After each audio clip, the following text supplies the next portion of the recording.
So ayun mga bossing, no, meron tayong gagawin ngayon sa ating Honda Click.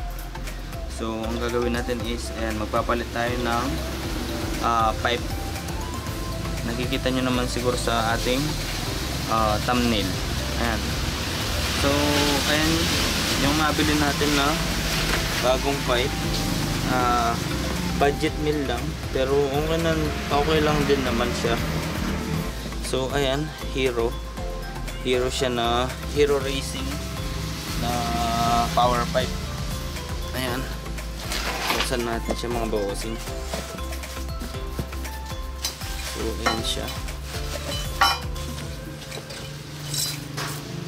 So ayan yung kanyang elbow mga bossing, all goods. Ayan, kung makikita nyo pala is, ayan, parang gamit na. Ginamit ko na kasi siya mga bossing, tinry ko na. And ito yung kanyang lock mga bossing. Then tabi muna natin to. Then ito yung kanyang mismong canister. Ito yung kanyang canister mga bossing. Tignan natin. Ayan, medyo mabigat-bigat din siya mga bossing. Ayan mga bossing. Ayan siya mga bossing, no? Ayan, Hero Racing. Galing siyang Thailand mga bossing. Ano pang hinihintay natin mga bossing? Ilagay na natin siya mga bossing. So bago natin siya mailagay mga bossing, siyempre tanggalin muna natin itong ating stock pipe mga bossing. At ayun mga bossing, sound check muna natin siya. Ipakita natin yung difference niya.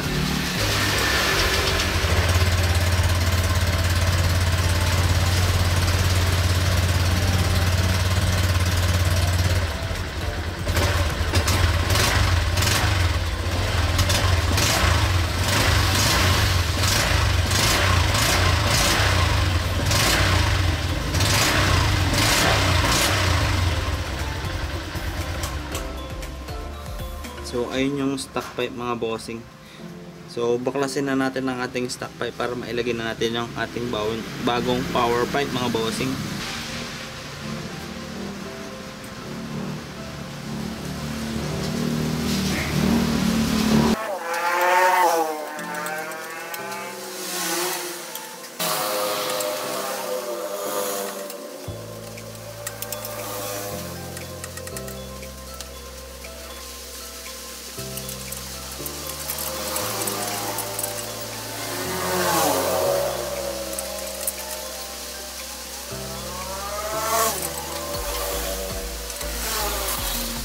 Dito naman tayo ngayon mga bossing sa kanyang bolt sa swing arm.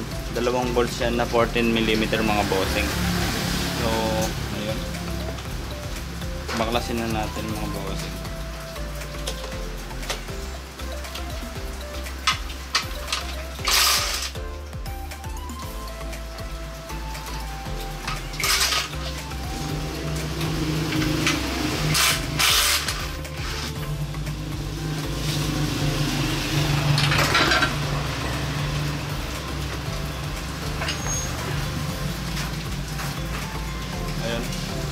Ingat lang kayo para hindi mahulog mga boss.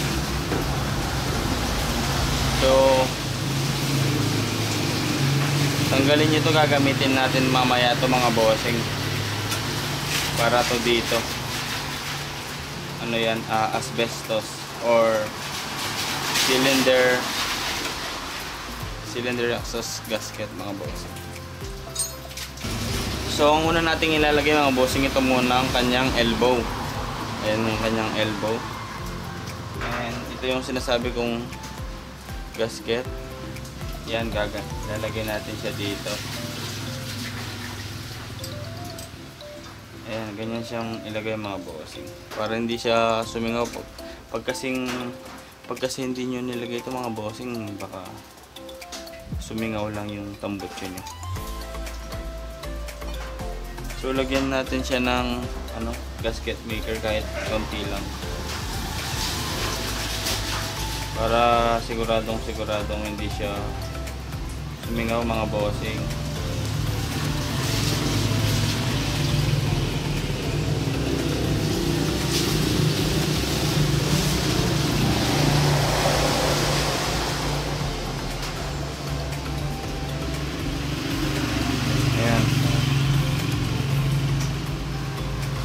Tapos tanggalin nyo yung mga excess na cylinder head as a gasket maker.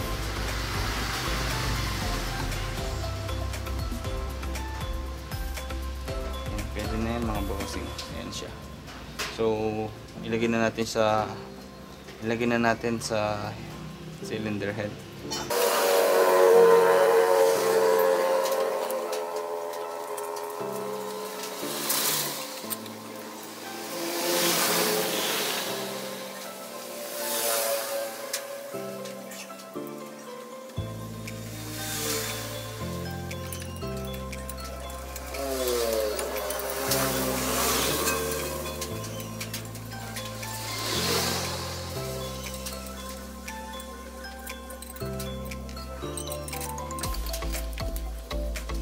So ayun mga bossing, dahil nailagay na natin ang ating elbow, so ilagay naman natin ngayon yung kanyang canister mga bossing.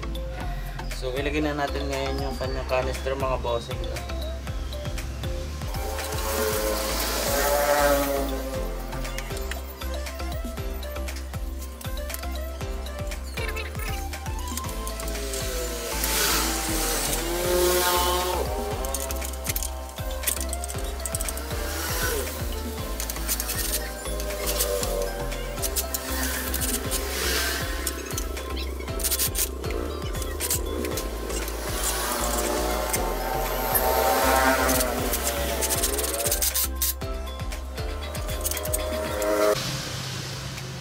So ayun mga bossing, nailagay na natin itong sa itaas na bolt.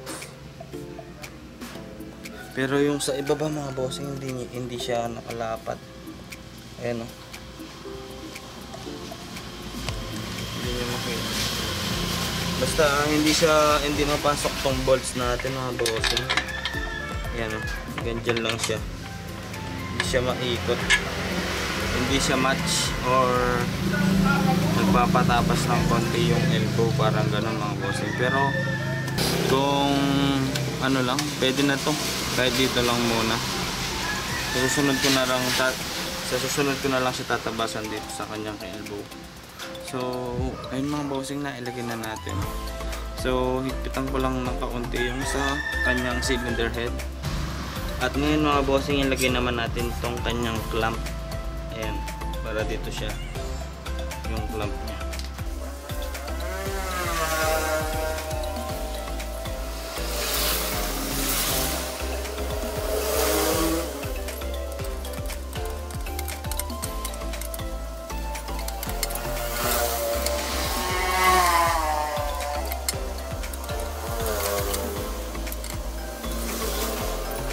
So bago nyo sa ipaandar mga bossing, no, kailangan nyo muna mag-reset ng ECU ninyo.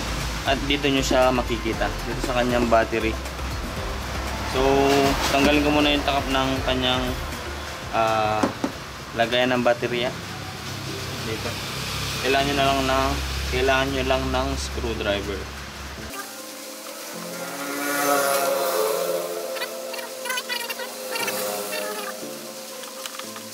So ayan, dito nyo siya makikita mga bossing. Ayan. Tanggalin nyo lang yung takip ng kanyang ECU. Tanggalin nyo lang yung takip nito. Ayan. Pinupush lang siya dito mga bossing. Ayan. Meron siyang pinupush dito. Ayan. So natanggal na natin yung kanyang takip mga bossing. So ang titingnan natin,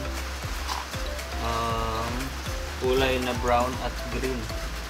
Ayan, brown at green mga bossing. Yung dalawang yan yung nakalinya kay ECU natin nata mga bossing, para ma-reset natin siya. So ang gagamitin lang natin, ayan, gumamit lang kayo ng ganito. Alam niyo yung mga clip, paper clip. Ayan, ayun na mga po. Ayun mga bossing. Ayan siya, yung ano ng paper clip. Gagawin lang natin siya, ito yung gagamitin natin pang rekta sa ECU natin. Ito yung gagamitin natin pang repas sa ECU natin mga bossing. So ayun, start na natin. Tandaan nyo mga bossing, hanapin lang natin yung kulay green at brown. Ayun yung green green at brown. Then itong pang re-recta natin is ipasok lang natin siya.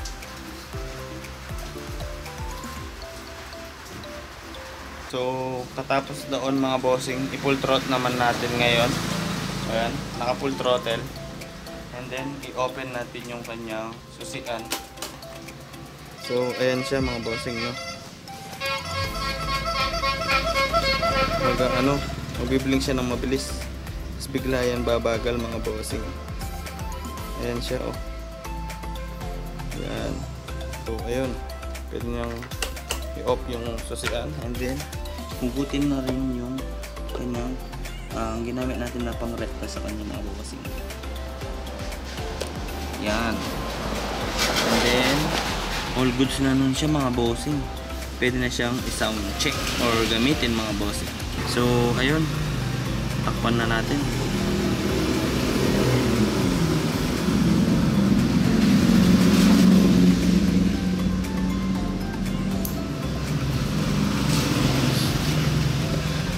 So ayun mga bossing, takpan ko na to. And then sound check na tayo mga bossing.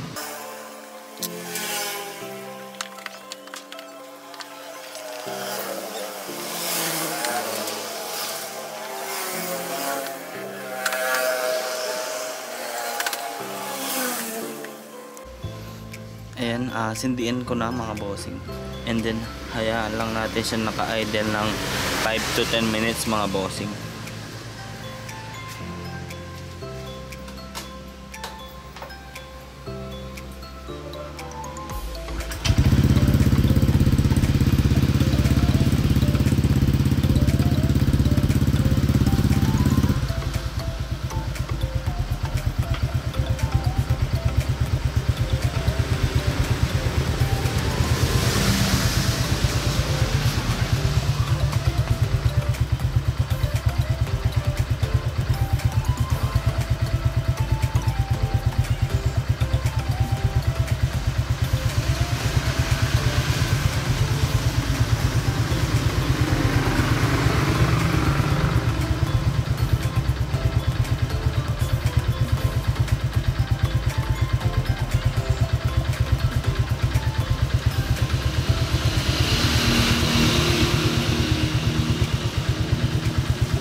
So ayun mga bossing, after 5 minutes pwede na siyang i-rev mga bossing, 5 minutes or 10 minutes.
So ayun mga bossing, ang masasabi ko lang sa pipe na to is the best siya. Sulit siya sa price niya na 1,100 mga bossing. 1,069 lang siya eh. Nakuha ko lang siya sa Shopee. Pero yung real price niya mga bossing is nasa 1,300. Nasa 1,300 pesos. Pero nakuha lang natin siya sa nung 99 mga bossing nung nagsilang Shopee. 1,069 lang natin siyang nakuha mga bossing, kaya sulit siya sa price niya. So pwede ko siya ma-recommend sa inyo mga bossing. About sa sounds naman niya or tunog niya, medyo bassy na gusto naman hindi nakakasakit ng tenga. Parang mga Apido B2, B1, B2 ganun. Yung B4 medyo malutong na yun eh.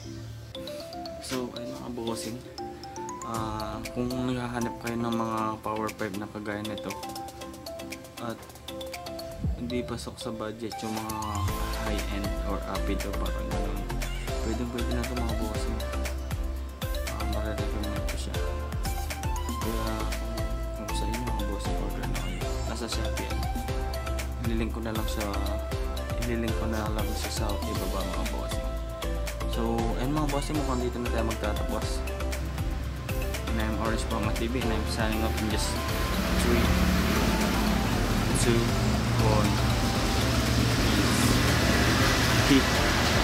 Order na kayo mga bossing.